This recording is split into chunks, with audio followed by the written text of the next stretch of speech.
It's the end of the month. You got a spreadsheet of mileage, a stack of jobs, and 4 hours of cross-referencing to do before a single invoice goes out. I used to do this for each and every single client until I built something that does it for me. In this video, I'll be breaking down one of my all-time favorite automations. So what we're looking at here is an invoice of one of my longest running clients. I've been doing work for these guys for a couple of years now, and it's one of those groups of guys that's really business savvy, but they're also from the old generation, so to speak, which means that their processes might not be the most optimal. I'll give you some context. When I started working with these guys, they've sent me an Excel sheet for me to keep track of the amount of hours I worked for a client. And this is one of those smart Excel sheets where if you change out the month, it automatically changes out the days of the month for you. So you only have to fill in the hours. I had to convert it to PDF and then send it to the client for the client to basically confirm the amount of hours that I worked for them. They needed to do this for me to get paid. Now, in parallel with this process, I'd take the hourly registration, take out a calculator and actually calculate the total amount to invoice them, which means I take the total amount of hours, hold it against my hourly rate, add 21% VAT and add that to an invoice file. And at the end of this, I'd send this invoice file to the software company I was working with, which is the business savvy guys I was talking about, which means that the entire flow looks something like this. Now, this is not a complex workflow at all. I only had one client. It was very manageable and it didn't really annoy me yet. So for a while, this was just the way that stuff was done. Where the problem started to form, as time went on, they decided that this Excel sheet is no longer a good idea and they wanted to use some third-party software in the cloud for them to register their hours. Now, because I was external, it was basically not possible for me to get sent the amount of hours that I register in this software. What I had to do was I had to take a screenshot of the overview of the total amount of hours I worked for a specific client and then send it to the client, take out my calculator, and so on and so forth. Somewhere between me starting to work with these guys and right now, I decided it's probably a good idea if I get a car so I can move around. I did, and I registered this car in my company's name. Now, in my country, when you do this, you're going to have to keep track of your mileage. If you don't have some kind of mileage tracking, then it's not going to be possible for you to make use of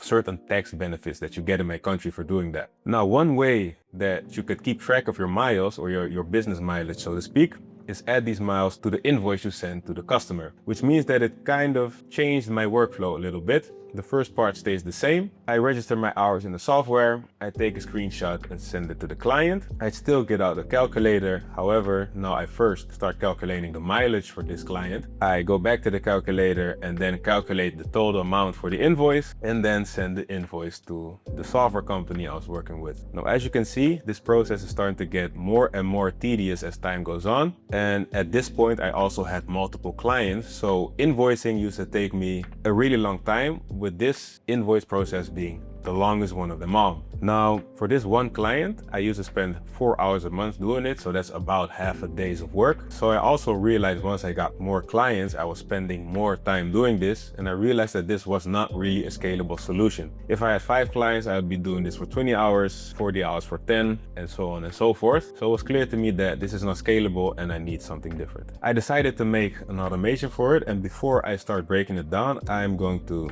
show you how it works. I have a project here, which is a Claude project. I'm going to spin up an instance of Claude and I'm going to ask it to recreate this month's invoice and send it to me. Hey Claude, I'd like you to recreate this month's invoice and send it to me by mail. I'm going to add a little disclaimer to this prompt because in the backend it keeps track of the invoice number and I don't want it to increment the number, so I still have the correct number for the next month. So I'm going to say don't increment the invoice number. Now, this is going to take a while, so I'll be back in a second.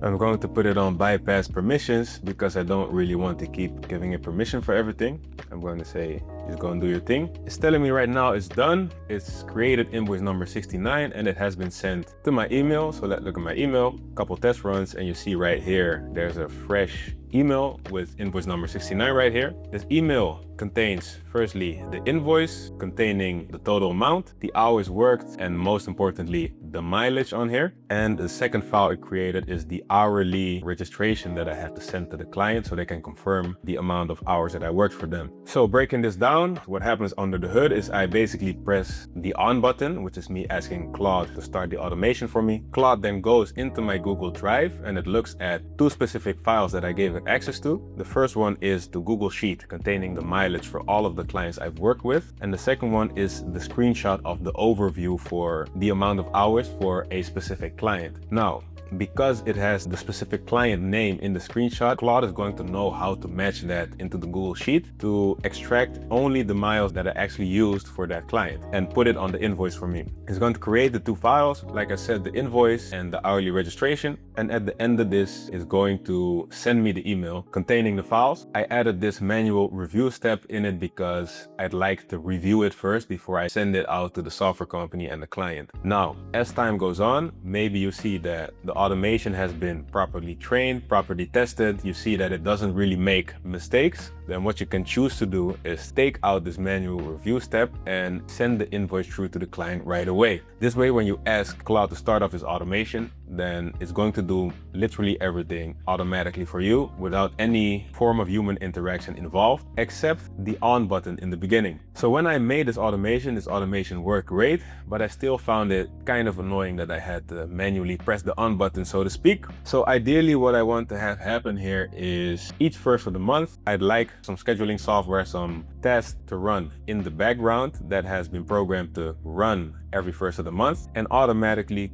kickstart this automation for me, so I no longer have to do anything and I just get sent the email every first of the month containing the invoice and the hourly registration. So that's what I did. I used trigger.dev to build in this schedule trigger, and this is right here. It's a website that helps you build and deploy fully managed AI agents and workflows, and it allows you to schedule stuff. As you can see right here, I logged into my trigger.dev dashboard, and what you see right here is you see a scheduled task. This is the task that automatically runs every first of the month. This is the task that basically gets invoked by this scheduled task right here. And the task contains the exact automation that I laid out right here. So this is great. This actually turned out to be one of my favorite automations because the process of invoicing, it was a bit tedious. I really hate manual labor like that. So I got rid of that, which was great. Another thing which was great was the amount of money that it indirectly saved me. I used to spend 4 hours doing this, 4 hours a month for one client, and this 4 hours got reduced to 1 minute at most. I only have to fill in the hours and I only have to manually review the files and send them through per client, so that is great. And this particular client paid me about $100 an hour, including VAT, which means that in 1 month with this particular client, it saves me $400 a month, which is always nice. So here's my question for you. Is this invoicing flow anything like what you're dealing with right now? If it is, book a call with me using the link below, and we'll figure out together whether it's worth automating, yes or no. If you have an automation of your own or any type of automation you'd like to see me break down on this YouTube channel, comment below. I'll be reading each and every single one of them. That's it for now. Thank you for making it all the way to the end of this video. I truly appreciate it,